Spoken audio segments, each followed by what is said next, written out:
Hello, hello, hello, and welcome to this edition of the Jolly Heretic. Now, in about 2020, when I would predict that there would eventually be a conservative backlash, a right-wing backlash against woke, that there would be some kind of significant backlash, people would either say, no, that'll never happen, this will go on forever and we'll all be prisoners, or they would say, well, when? Tell me when. Give me a year. When will there be the conservative backlash that you predict? When will there be the great conservative rising up? When will things flip over and there'll be the usual snowballing process, which is when things flip over, then people who are intelligent, they notice the flip has happened, they notice it, and they get on board very, very quickly to get the most benefits out of getting in there and getting the best returns early in the day. When will it happen?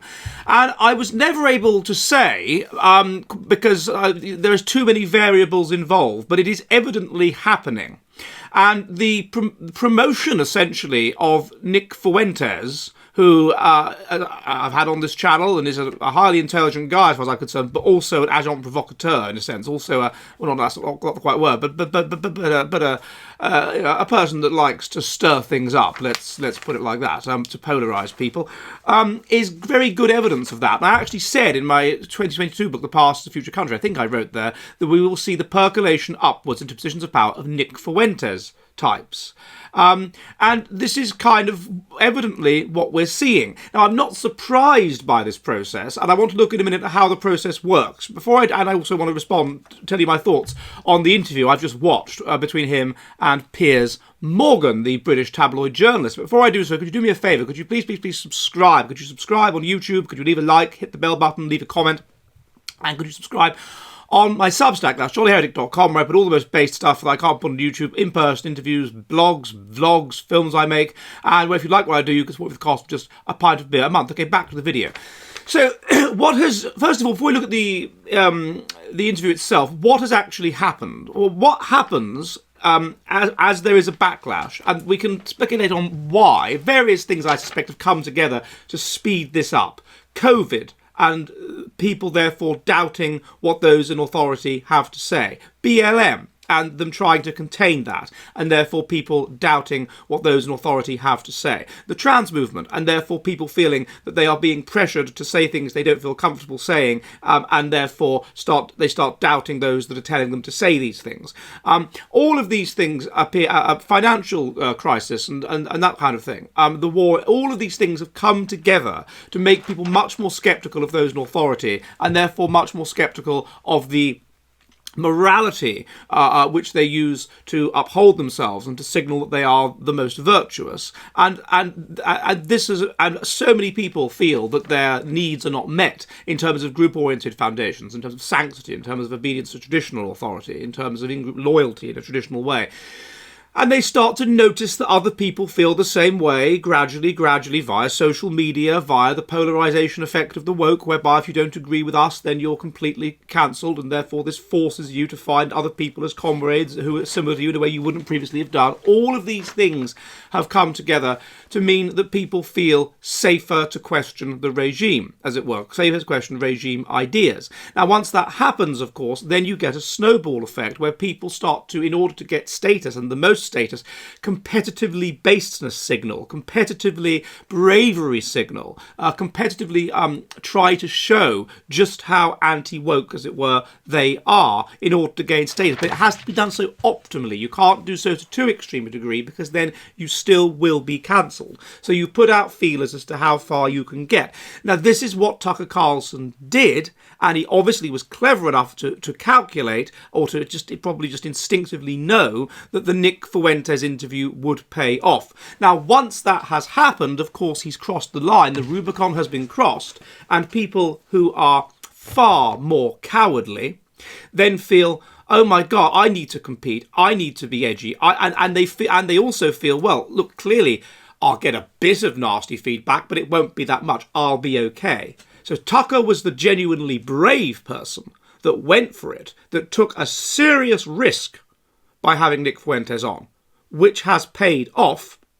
And once those brave individuals do it, then of course it's the less brave individuals that are more risk averse that get on board because they see that they can get optimum balance between seeming brave and seeming edgy, and also attain having status and having wealth and not being completely attacked.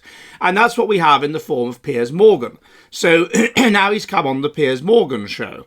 Now, there's two things I want to... So it's showing you how mainstream he's becoming, and I'm told that now Trigonometry, who are just absolutely just pretend to be edgy, but then have people on like Stephen Fry, are contemplating having him on. And it's got to a point where, of course, it's more in their interest than it is in his.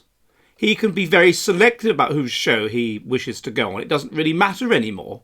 It mainstreams him, I suppose, if he goes on these shows, but he doesn't need the promotion. He's done that while being completely excluded and off all mainstream platforms and so on. So, I mean, it was very interesting, the interview. I mean, the main points were that he confronted him. He attacked his father, and this sort of riled Nick Fuentes. It's like his father, because Fuentes had made a remark about his father's casual racism, and he attacked this. And this was the only point at which Piers Morgan really had one over on him, because it was quite legitimate, and there wasn't very much that Fuentes could say other than that you are being unreasonable by attacking your father, but by attacking my father. But on everything, in terms of immigration and so forth, we have, or race, we have Piers Morgan using these fallacious arguments where he pretends he can't understand statistics, or perhaps he really can't understand statistics, can't understand the concept of per capita, can't understand maths at all. It was absolutely pathetic, and Fuentes just ran rings around him. He was better prepared. He was more intelligent. I was fascinated at the point at which Piers Morgan demonstrated he didn't know the difference between infer and imply, which is extraordinarily ignorant to not know the difference between the word infer and imply. And you use a high-order word like infer because you think it makes you sound clever, and you don't actually know what it means. So in many ways, I found he usually used the word disgusting a lot. Again, is he sort of aiming this at a not very intelligent audience? Because those are the kinds of people that tend to use the word disgusting, in my experience. Or is it just that his vocabulary isn't very good? It can't be that. I mean, he was a tabloid journalist. Surely he must have a good vocabulary. He would say absurd things like, oh, I know what a multicultural society is like. I live in London. Well, he lives in Kensington. He lives in the wealthiest part of London, where he is surrounded by very, very wealthy people. He lives in a bubble. Or he would say, oh, my son went to the University of Chicago. Oh, I understand Chicago. University of Chicago, as Nick Fuentes pointed out, is a bubble. All he was able to really get out of Fuentes was that, Fuentes puts on a persona of being edgy and so forth for his audience, but when you get him sat down, he's much more reasonable and much more intelligent and much more analytical. And he just ran rings around him. What I found more interesting about this really was just kind of the psychology of Piers Morgan. Who is Piers Morgan? He was born in Guildford in Surrey, so this is a lovely and overwhelmingly white area even now. His father died when he was 11 months old, so this is exactly the kind of thing that's going to cause trauma, that's going to cause insecurity, that's going to cause a sort of a need for an extreme sense of identity that's going to be reflected in black and white thinking. His mother then remarried to somebody by the surname Piers Morgan, and he took on the father's surname, although he eventually, when he went into tabloid journalism, dropped the Pew bit. I guess to sound less posh.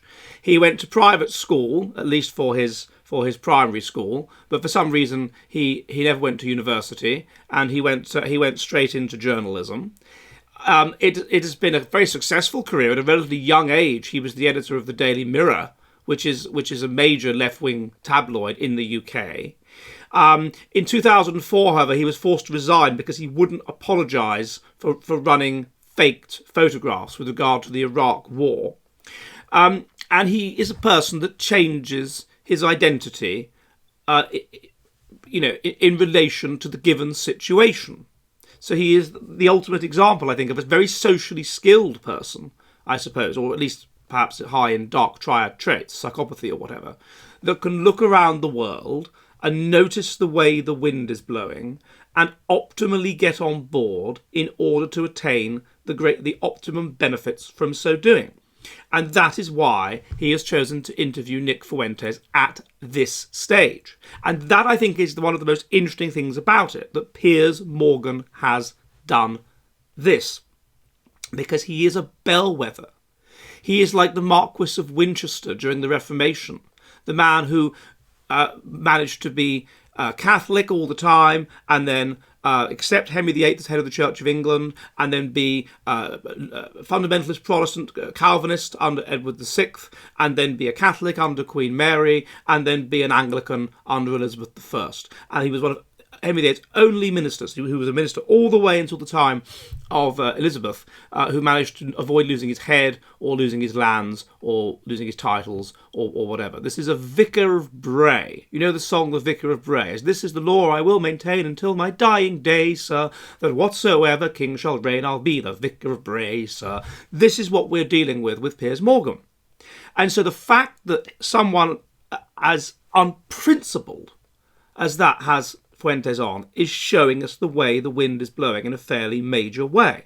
In the early 90s, when Labour in England were considered an absolute laughingstock, and the Sun ran a headline on the election day in 1992 with Neil Kinnock's face as a light bulb saying, if Kinnock wins today, will the last person to leave Britain please turn out the light, then he's saying, I'm a Tory.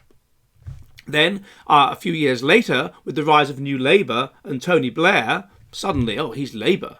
He's Labour. He's proto-woke. He's multiculturalism. He's everything that's in at the time. He's the in thing. Then much more recently, he starts saying, ultimately I'm a bit left-wing, but I'm a leftist, but the left have gone too far. This wokeness has gone too far. And he starts saying that at exactly the right time. He is a bellwether, and he is about popularity. A weather vane, and he is about popularity. He is about popularity. One of the things that he did in the interview, which was very interesting, was he confronted Nick Fuentes about provocative, humorous things that he'd said about Hitler being cool, with a video recording of a friend of his who was a Times journalist who was Jewish, called Danny Finkelstein. And it was very the way he did it. He had Finkelstein go, Hi Piers, as though they are mates, and then had him say his piece about how all these terrible things that had happened to his family due to Hitler, who have been praised by Nick Fuentes. That is what he does. He is obsessed with popularity. In England, there is a satirical magazine called Viz, and he is a running character. He hasn't even been in it for a while, called Piers Dorgan. And what it focuses on is the extent to which he brags about all the important people he knows. So we say here, I remember the moment better than most. I was sat in my £55,000 Philip PN Icon Limited Edition sofa when the news flash burst onto my screen. The television I was watching was a Samsung 98QN990C Neo QLED 8K 8U HDR Smart TV, which had cost me the thick part end of 35 grand in Harrods.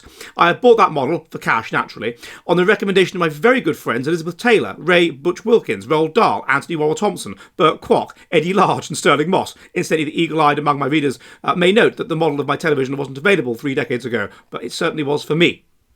And then there's other bits in this where he talked about I was not only him, I was only with him. I was also at that time very good friends with AJ Giroux, Jeremy Beadle, Clint Eastwood, Percy Thrower, Jan Leeming, the artist formerly known as Prince, her out of Vera, and Todd Carty. That's what he does. So, and there is some truth in that. He always promotes, I'm friends with Donald Trump, I'm friends with whatever. So this man is the ultimate weather vane. This man is the test of what's going on. If this man is prepared to have Nick Fuentes on, then it is acceptable to have Nick Fuentes on, and it is acceptable for his views to at least be discussed in essentially polite, slightly left-wing society, and it is acceptable for him to essentially be kind of taken seriously. Or that's where it is. He's gone from a cordon sanitaire, where he's a YouTuber, he's not the leader of a political party or anything, he has no democratic mandate, we don't give this person a platform, to we give this person a platform if only to make out that we're interrogating his views and showing that he's wrong. Whereas in reality, of course, Piers does not show he's wrong. He cannot show he's wrong. Piers produces no logical logical arguments. He produces manipulative arguments where he pretends he cannot understand basic mathematics. That's basically all he does. Nick Fuentes wiped the floor with him. So the fact that he's on there tells, I suspect, this is the start.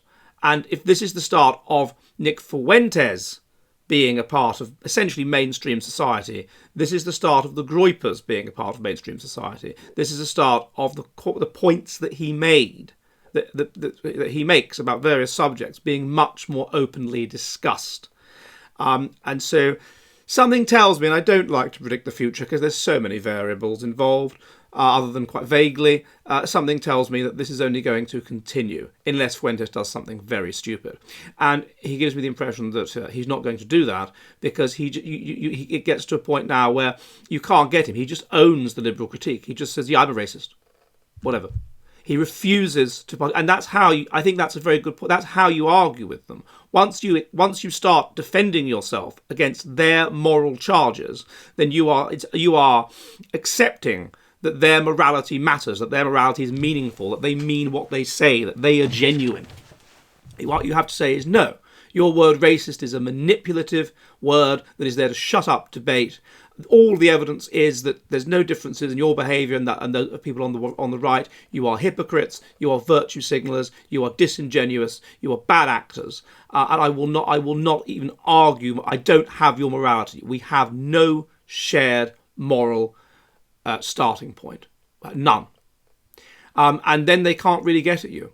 And that's what Fuentes did. He simply mocked him and laughed at him and owned his criticisms.